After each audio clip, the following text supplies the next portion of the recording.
LDC lower division clerk Rajasthan LDC का syllabus. दोस्तों आपकी तैयारी अच्छी चल रही होगी और यदि अभी तक आपने तैयारी शुरू नहीं की, जल्दी से जल्दी तैयारी शुरू कर दीजिए। भर्ती आने के बाद बहुत ही जल्दी एग्जाम करवाया जाएगा। जैसा कि आप अन्य भर्तियों को देख रहे हैं, ज़्यादा टाइम नहीं मिलेगा। अभी आए आपको तैयारी शुरू कर देनी है। और तैयारी शुरू करने के लिए जो सबसे महत्वपूर्ण और आवश्यक चीज़ है वो है सिलेबस। आपके पास सिलेबस होना बहुत ज़रूरी है। यदि आपके पास सिलेबस नहीं है तो आपको ये पता नहीं होगा कि क्या पढ़ना है, कौन कौन से टॉपिक पढ़ने हैं। तो आपसे रिक्वेस्ट रहेगी कि आप सिलेबस वाले इस वीडियो को पूरा देखिए। मैं आपको गारंटी के साथ बोलता हूँ कि आपको पूरी बात, पूरा सिलेबस एकदम दिमाग में सेट कर दूंगा, पूरा समझ में आ जाएगा। मैं आपको दावे के साथ कहता हूँ कि इस वीडियो को आप एक बार पूरा देख लीजिए, एकदम बढ़िया तरीके से आपको समझा दूंगा। कंप्यूटर स्क्रीन के ऊपर आप देखिए, यहाँ पर आपको दिया हुआ है फेज़ 1। तो इसमें फेज़ का मतलब है चरण है। तो अब हम थोड़ी इस पर चर्चा कर लेते हैं। ये एग्जाम पैटर्न वाला जो वीडियो बनाऊंगा उसमें पूरी डिटेल से मैं आपको बता दूंगा, लेकिन शॉर्ट में थोड़ा मैं आपको पहले बता देता हूँ। फेज़ का मतलब होते हैं चरण, और आपका जो LDC का जो एग्ज़ाम है ये 2 चरणों में होगा।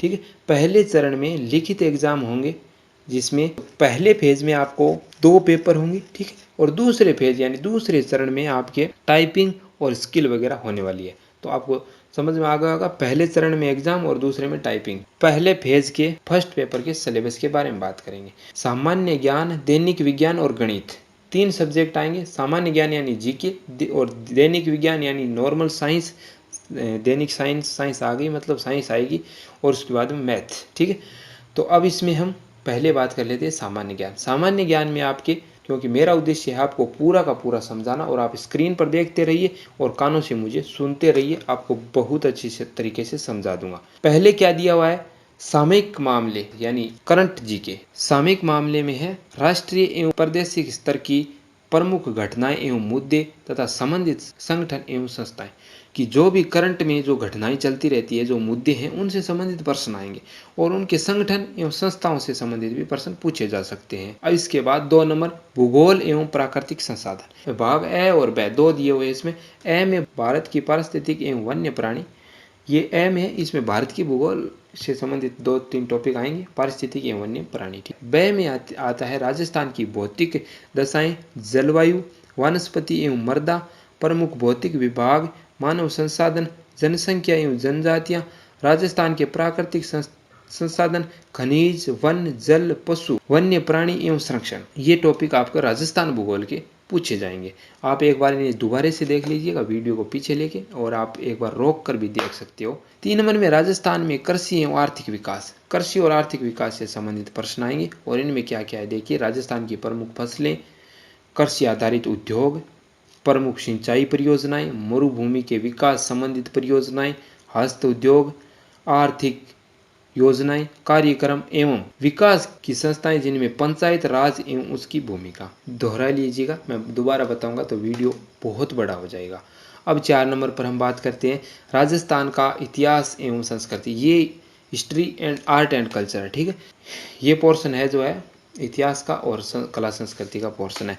इसमें देखिए 7 भाग दिए हुए हैं। तो इनमें मध्यकालीन इतिहास आने वाला, इतिहास का टॉपिक है। स्वतंत्रता आंदोलन एवं राजनीतिक चेतना और राजनीतिक पुनर्गठन, और लोक भाषाएं, बोलियां एवं साहित्य, लोक संगीत एवं लोक नृत्य, संत, कवि, योद्धा, लोक देवता एवं लोक देवियां एवं सांप्रदायिक सौहार्द, और मेले एवं त्यौहार, रीति रिवाज, वेशभूषा तथा आभूषण।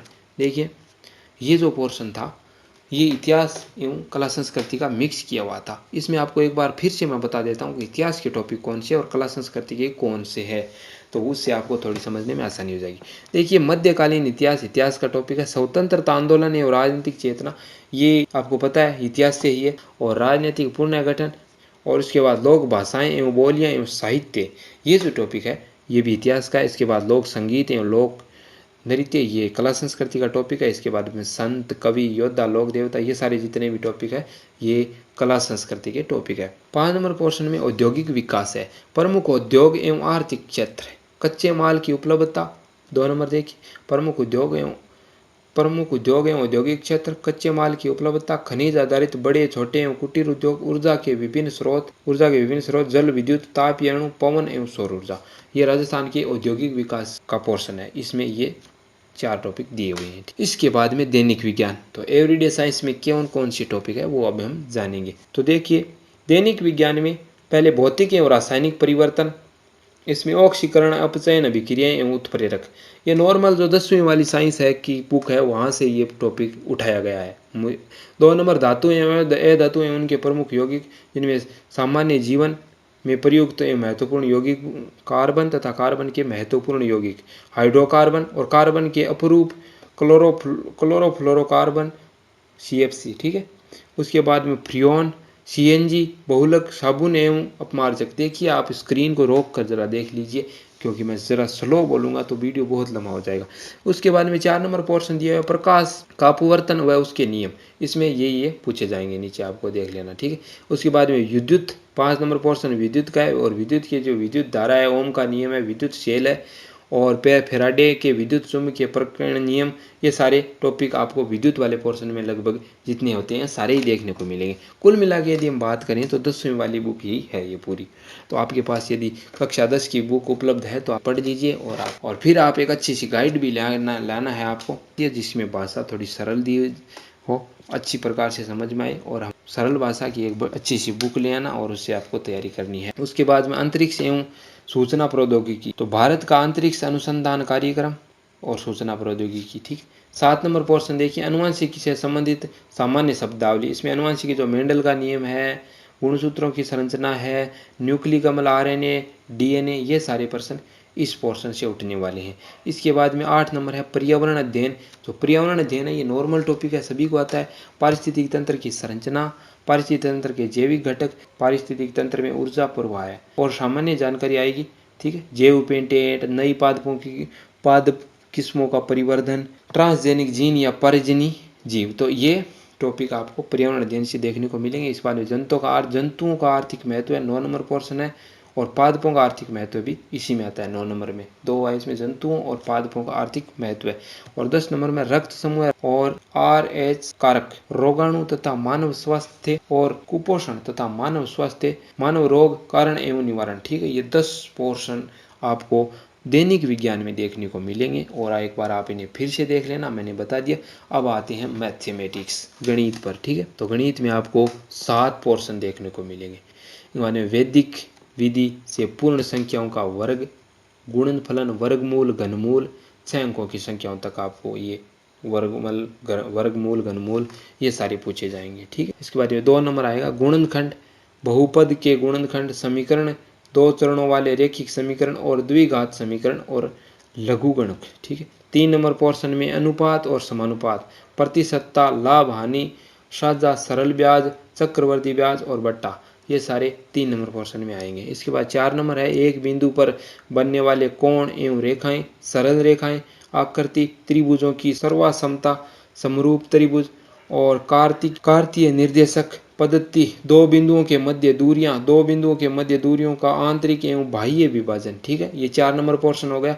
5 नंबर समतल आकृतियों का क्षेत्रफल, वृत्त की परिधि एवं क्षेत्रफल, घन, घनाभ, गोल, शंकु, बेलन सारे आएंगे। देखिए समतल आकृतियों का जो क्षेत्रफल है उनमें देखिए वृत्त की परिधि का क्षेत्रफल, घन का क्षेत्रफल, घनाभ का, गोल का, शंकु तथा बेलन का और पृष्ठीय क्षेत्रफल एवं आयतन भी। अब आप देखिए 6 नंबर पोर्शन, कोण एवं उनके माप, न्यून कोण के त्रिकोणमितीय अनुपात, त्रिकोणमितीय सर्व समीकरण, ठीक है, और ऊंचाई दूरी की सामान्य समस्याएं। 7 नंबर पोर्शन देखिए आंकड़ों का चित्रों द्वारा निरूपण, केंद्रीय प्रवृत्ति में माप और मध्य विचलन, जन्म मृत्यु संख्या एवं सूचनाएं, जन्म मृत्यु संख्या की एवं सूचनाएं।